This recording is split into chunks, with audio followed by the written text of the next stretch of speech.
Good morning, class 12. We are here with you to revise your literature syllabus. Starting from the first lesson and the last lesson, obviously, the name of is totally contradictory. We are starting the revision with the first lesson, and the name of the first lesson is the last lesson. Let's start with it. Slightly controversial, isn't it? So, the author of this lesson is Alfonso Dondet. Now, this novelist has written, he's a French novelist, he has written in this lesson about the days when France and Prussian War was going on, and when it was during 1870 and 1871. And what happened in this, France was defeated by Prussia is actually the Germany part. So what happened with them, that they imposed their own language. Germany imposed their own language on French people, and this part of France, that is the Alsace and Lorraine, they passed to Prussian hands.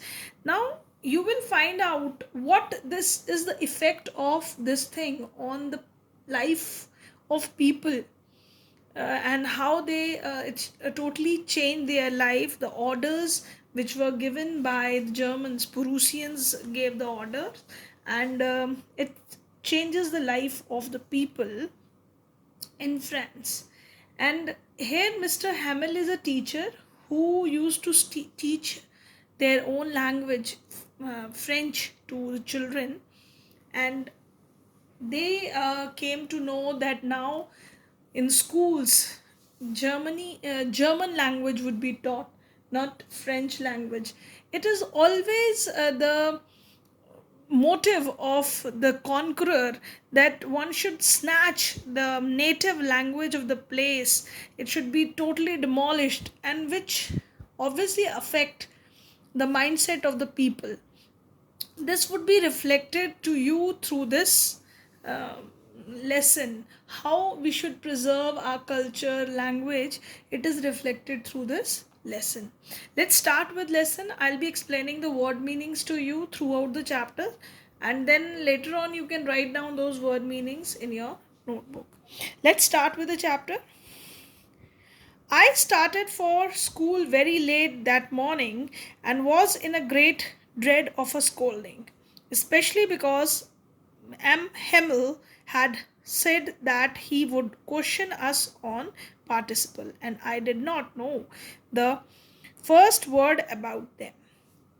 Now, the narrator who is telling the story is a young boy who is saying that it was their school had already started, and he was in a dread of scolding. This boy is in dread means is he was in a fear of scolding from Mr. Hamill, that because that day he is going to question the child about the participles, and I did not know the first word about that, and the child does not know. It happens with children, they are in fear when they are not prepared with their lesson. So he was afraid of his teacher. For a moment, I thought of running away and spending the day out of doors. It was so warm, so bright. The birds were chirping at the edge of the woods, and in the open field back of the sawmill, the Prussian soldiers were drilling. It was all much more tempting than the rules for participles, but I had strength to resist and hurried off to school.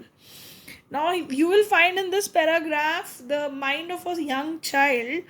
He was thinking, he wanted to run away. He wanted to run away from the thoughts of this thing that he has not prepared for the participle, and he wanted to spend the day out of doors. He don't want to go to school. But as the day was very bright, warm, birds are chirping, so these things were very tempting from him, tempting for this boy. He wanted to go on in the fields, open fields, and he also saw the Prussian soldiers. Prussians are from Prussia. It is Germany, refer to Germany, old name. So they were very much, these things were very much tempting. He was feeling that he should go away, run away from this place rather than going to school. And obviously, rules of participles doesn't sound nice to the child. But I had the strength to resist and hurried off to school. But the child, no. Here we find that he is conscious of this thing, that I can avoid this thing and I have to go to school. When I passed the town hall, there was a crowd in front of the bulletin board. Town hall is the uh, heart of the city, where is a big hall. All the important informations were given there, and there was a bulletin board. Bulletin board is referred to a kind of notice board or a news board. For the last 2 years, all our bad news had come from there. The lost battles, the draft, the orders of the commanding officers, and I thought to myself without stopping, what can it be the matter now? Now this boy know that they have won over us, and he know from the last 2 years from where battle was going on. So this bad news of all the battles, lost battles, and even the draft refers to the plan of something, all the orders from the commanding officer, they all things were received through these notice boards. The common men, they were conveyed to the common men through this notice board. And this boy, without stopping, he was going to school, without stopping he was thinking, now what could be the matter, now what news could be given through this notice board now. Then, as I hurried by the fast as I could go, the blacksmith watcher who was there with his apprentice reading the bulletin called after me, don't go so fast, bub, you'll get to your school in plenty of time. Now, as this boy was already late for school, he was in a hurry. Then he find when that the blacksmith, whose name was Watcher, and his apprentice refers to a learner who is a trainee under him. They were also reading the bulletin board, and he said to him, don't go so fast, bub. Bub refers to boy, that you'll get to your school in plenty of time, you'll reach your school, there is plenty of time. So as this child was late for school, so what he thought, I thought he was making fun of me, and reached M. Hammel's little garden all out of breath. Now he thought that I was making fun of me, that he was late for school. The boy thought that this blacksmith is making fun of me as I am late, and he reached little garden, Mr. Hamill's little garden, all out of breath. He is the name of Mr. Hamill is the name of the teacher, and he reached in the school garden out of breath means he was gasping very hard. Usually, when school began, there was a great bustle which could be heard out in the street. The opening and the closing of desk, lessons repeated in unison, very loud, with our hands over our ears to understand better, and the teacher's great ruler rapping on the table. But now it was all so still. I had counted on the commotion to get to my desk without being seen, but of course, the day everything had to be as quiet as Sunday morning.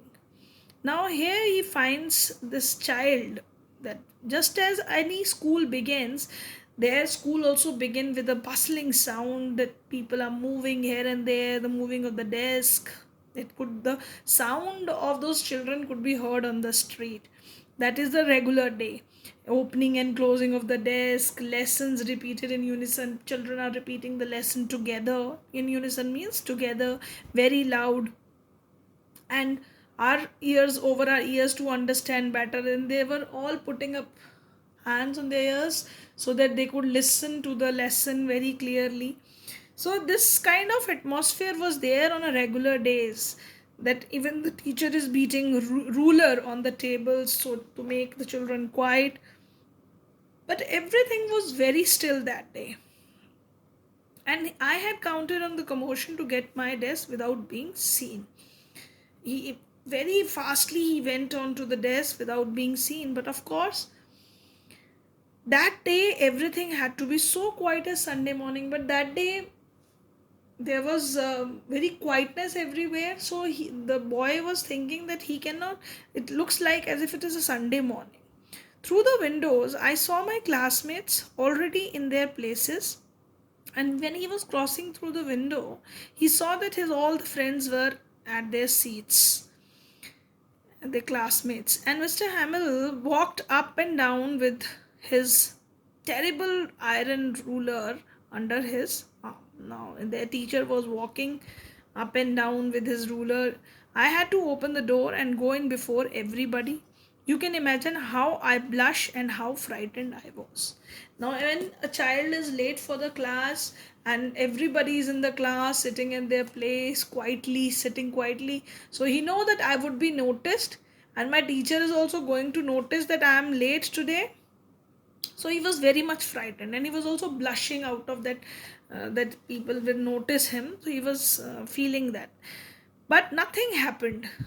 M. Hamill saw me and said very kindly, "Go to your place quickly, little Franz. We were beginning without you."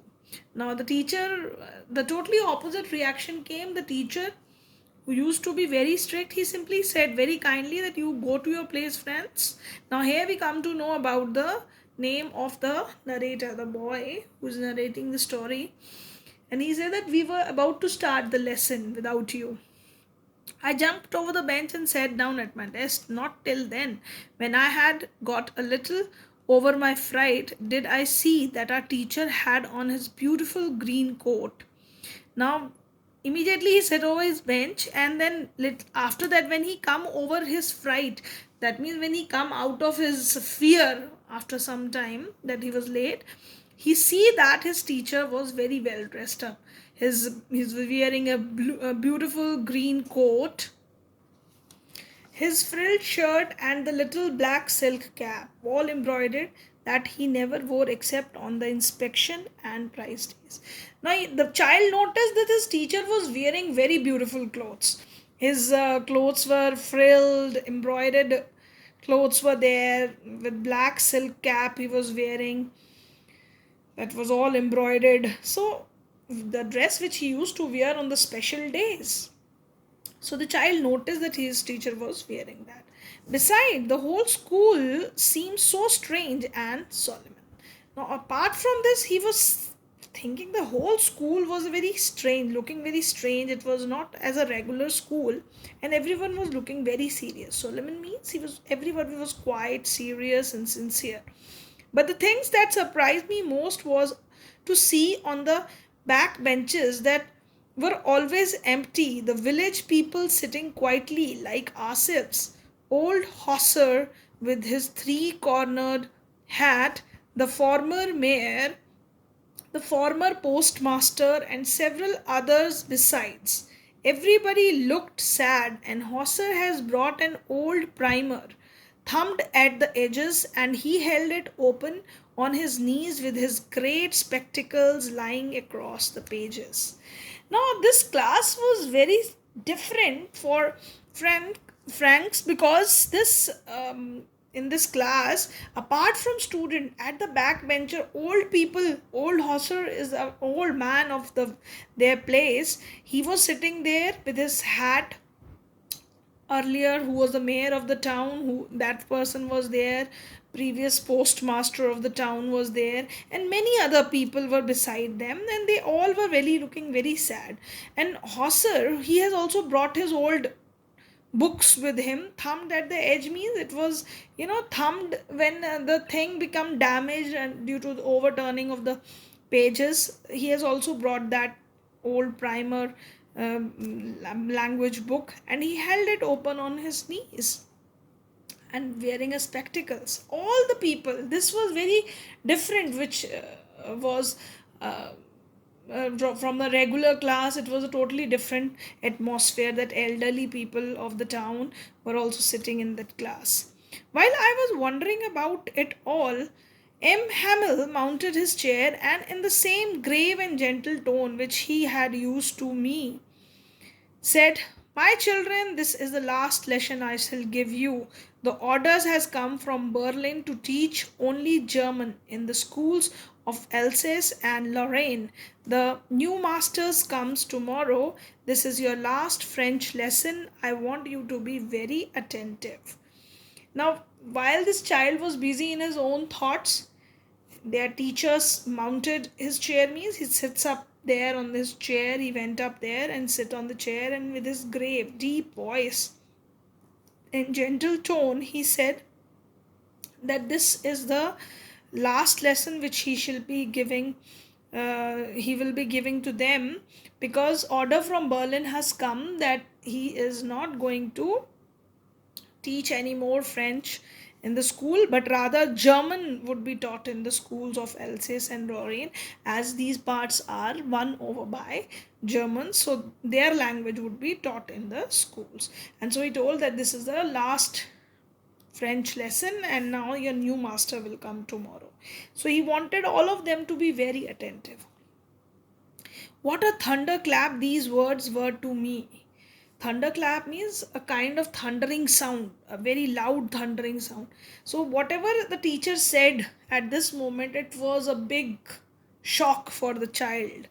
Oh, the wretches, what that was, what they had put up at the town hall. Now he understood.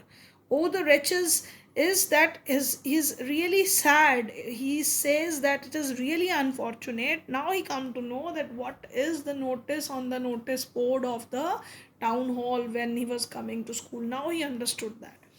My last French lesson, why I hardly knew how to write, I should never learn any more. I must stop there then. Oh, how sorry I was for not learning my lesson, for seeking birds' eggs or going sliding on the Saar. My books that had seemed such a nuisance a while ago, so heavy to carry. My grammar and my history of the saints were old friends now that I couldn't give up. And M. Hemmel, too, the idea that he was going away, that I should never see him again, made me forget all about his ruler and how cranky he was. Now, this child at this moment realized that he is now not learnt their language very well. He has not learned to write it properly, and moreover, he was wasting his time seeking the things, birds, eggs, and sliding on the stars. He was wasting his time. Now, immediately, the books which he felt burden on him. Now, at this moment, he felt that these are his friends, and he should don't want to give them up. And the teacher to whom he don't like that much earlier, when he came to know that he will not be there with them anymore and he's going to leave, at that moment this boy felt that this man, might be he was beaten up by his ruler and maybe he was very strict with them, but he realized that he should not go, and that made him feel very sad. Poor man, it was in honor of this last lesson that he had put on his fine Sunday clothes. Now he realized that why this teacher was wearing these Sunday clothes, which were uh, why he has dressed up in such a good manner, and now he understood the whole thing, that why these people are sitting at the last. And now he understood why the old men of the village were sitting there in the back of the room. It was because they were sorry too that they had not gone to school more. It was their way of thanking our master for his 40 years of faithful service and of showing their respect for the country that was there no more. Now he realizes why these village men, elderly people, are sitting there in the back of the room, and they also might be feeling sorry that they have not gone to school more. And in this way he was thinking that they were the master who was in 40 years, who has given their services in the school. In this way these elderly people were showing respect to that person and the country, and which is now not belonging to them because it has gone to some other country, it is won over by the other nation. While I was thinking of all this, I heard my name called. It was my turn to recite. What would I not have given to be able to say that dreadful ruler for the participle all through, very loud and clear and without one mistake? But I got mixed up on the first word and stood there holding on to my desk, my heart beating and not daring to look up. Now, when he was busy in thinking all about these things, that why these people are at the back and that is why all this thing, his name was called. And now, what was his turn to say the lesson? Now, he wouldn't be able to say the dreadful rules for the participle, although they were very loud and clear, without one mistake. But I got mixed up with the first word and stood there. Now he was, although he wanted to recite those rules, but he mixed up with the words. He was confused and he was not able to say the words. And he stood there holding his desk, and his heart was beating very fast, and he don't feel like looking up. He was not able to say the lesson. I heard M. Hamill say to me, I won't scold you, little friends. You must feel bad enough. See how it is. Every day I have said to ourselves, Bah, I have plenty of time. I'll learn it tomorrow. And now you see where we have come out. Now the teacher gave him a lesson that I heard. This boy heard his teacher saying that I'm not going to scold you, because in that way you'll feel bad enough. And see how it is that he says that every day what we used to do, that we used to talk to ourselves that we are going to learn it next day. Bah is an expression of annoyance, and then he said that then we think that we have a lot of time and we are going to learn it next day, tomorrow. And now he says that now see what has come. What has come? They cannot learn their language anymore. Ah, that's the great trouble with Alsace. She puts off learning till tomorrow. Now those fellow out there will have the right to say to you, how is it? You pretend to be Frenchmen and yet you can neither speak nor write your own language. But you are not the worst, poor little friends. We all a great deal to reproach ourselves with. Now, this man was trying to say that uh, it's not you that who is doing it like that, that everyone out here, we all pretend to be Frenchmen, but we are all are not very well prepared with this language. We have dressed up like Frenchmen, but we don't know how to write our own language. We don't know how to speak it properly. So it is the worst thing, and then what a great deal to reproach ourselves with. And this is the bad thing which they have done to themselves. They cannot now learn this thing, and now they are just blaming themselves. They are very he's blaming themselves that they have not learned this language. Your parents were not anxious enough to have you learnt. They prefer to put you to work on the farms or at the mills so as to have a little more money. And I have been to blame also. Have I not often sent you to the water my flowers instead of learning your lessons? And when I wanted to go fishing, did I not just give you a holiday? Now this teacher was also feeling very bad that your parents who are were not that much worried for your studies, to that you should learn, they rather send you to work in the farms and mills rather than so that they can get some more money. And even he also blaming himself that sometime I also asked you to water the plants, and I also give you holidays on the day when I have to go for fishing. Now he is repenting for it. He is feeling bad about it, that why he has wasted the time, rather than he should have taught his children lessons. The parents should have sent the children to school, and I should not give them orders to water the plants or should not give the holidays. Now he is repenting for it. We'll do it till here today, children, this lesson. We'll be continuing with the next explanation of this chapter in the second part of this chapter. And I'm going to give you few word meanings which you are going to write down in your notebook. I'll be giving it to you in your homework work also, and you are going to write down these word meanings in your notebook. Thank you, class. Thank you very much.